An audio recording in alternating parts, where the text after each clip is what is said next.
right, it's Victory Monday, as evidenced by Aaron and I here in Denver. Full Not colors. so much in Detroit, unfortunately. Poor Lions are 0-3. Our sister station, WXYZ, in Detroit right now, they're talking about this game in a different way than we are. And Justin Rose joins us from Detroit. Justin, you there? Hey, good afternoon, guys. How you doing? All right, we're doing better than you, man. No, We're look, good. It's football, it's a game, we know that. But look, I mean, cities like Detroit and Denver, you know, you can feel it the next morning in town, can't you? Around town, at the coffee shop, wherever you go, you know if it's a Victory Monday or if you're 0-3, right? Oh, absolutely. Going around town today, it's rainy this morning, of course. The blood moon came into play as well. You know, the Lions 0-3, it's the start that no one wanted to happen. And realistically, I think fans here thought that it was not going to happen. But after we saw them give away that 21-3 lead, we haven't seen a lead since.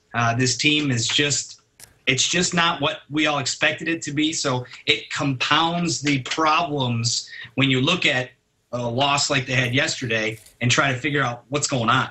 Justin, I don't want to say that we're biased, but I think we've all been really blown away by the defense the Broncos have this year. Ranked #1 in the league. From your perspective, how difficult a unit is this to go up against? I mean, last night, 4 sacks, 3 takeaways. They had the interception in the fourth quarter that sealed this thing. How staunch, how tough a unit is this to go up against? Well, when you're preparing for 2 of the best pass rushers in all of the league, and Von Miller and Ware, you know what you have to do. And then you have the problems the Lions have on the offensive line, missed blocks and just missed assignments from pretty much all of those guys. All of them are grading out in the negative right now. You know that you're going to have problems against that type of defensive front 7. That being said, the Lions did try to find some success in those middle and short passing routes, and they did so. I mean, Stafford's numbers weren't awful by any account, but they also weren't very good. Getting to Matthew Stafford is the key to beating this Lions team because there is no run game. Let's be very, very clear and honest about that. I feel like you guys understand your problems with the run game as well. They're very similar to the ones that the Lions have. But at the same point, you know what the Lions are going to do. Now, if you can get to Matthew Stafford and make him make errant throws, he's just not as accurate when there's pressure being put on.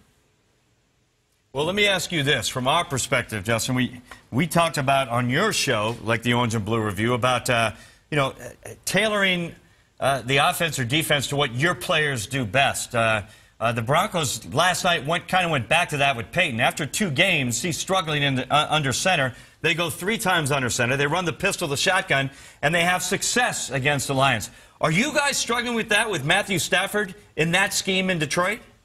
Absolutely. When you're asking Matthew Stafford, who, not unlike Peyton Manning, is a gunslinger and likes to throw the ball down the field, to change the way that he knows how to be successful in the NFL, to do different things, you're going to have, obviously, problems with that. The players continue to say that they're all on board with Joe Lombardi's scheme and they like how this offense is supposed to be, this run and gun type of thing. I just don't buy it. I don't see the success from week to week. The progress isn't there where you think you're going to have success in this type of offense. Now, that being said, I have seen it work before, and you guys have as well. Take a look at what's going on with Pittsburgh Steelers and Todd Haley and Ben Roethlisberger pre his injury this past weekend. The first 2 years I was working in Pittsburgh, that offense kind of butted heads. Ben Roethlisberger wanted to do things his way. He wanted to throw the ball down the field. Everyone in the fan base was in an uproar when they couldn't figure it out. But when the moment they started to figure it out, and the help of Le'Veon Bell doing that, that offense is scary with Ben Roethlisberger these days. Antonio Brown should not be the best receiver in the league, yet he is. So I see it work in the time frame that it's going to take some time to do that. With the Lions, this is the 2nd year, and we're not seeing improvement in it. That's bad. That's the big sign of we're going the wrong direction with this whole thing. I think Peyton Manning, towards his end, I mean, he's not going to play next year unless he gets a whole new body. If he can transfer his brain into someone else, then he'll probably play again. Technology. We're working on that right now with doctors. I'm sure you guys have some top secret lab down there in the Rockies somewhere where they're working on that. Right by NORAD, I think.